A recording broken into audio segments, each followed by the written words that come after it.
আমি প্লাষ্টিক বটলৰ যোগেদি কলম ষ্টেণ্ড বনাবলৈ লৈছোঁ। আমি কলম ষ্টেণ্ড বনাবলৈ বটল লৈছোঁ আৰু ডাৰ্ক কাগজ লৈছোঁ আৰু সৰু সুৰা বটল টেমাৰ নিচিনা লৈছোঁ আৰু ডাৰ্ক আৰ্ট পেপাৰ লৈছোঁ আৰু এতিয়া আমি বনাবলৈ আৰম্ভ কৰিম।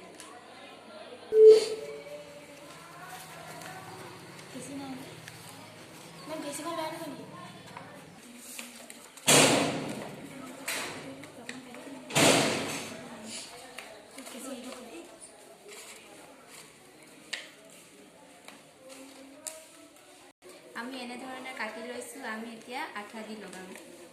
এতিয়া আমি ডাৰ্ক কাগজখনত এইকেইটা লগাবলৈ লৈছোঁ।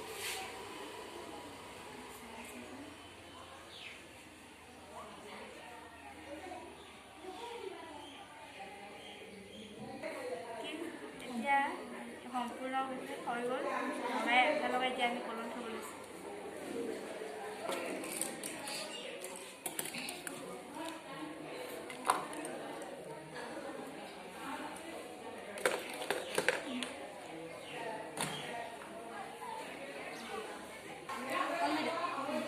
এতিয়া আমাৰ সম্পূৰ্ণভাৱে কলম ষ্টেণ্ড বনোৱা হ'ল আৰু ইয়াত বিভিন্ন ধৰণৰ সৰু সুৰা বস্তু হ'ব পাৰি।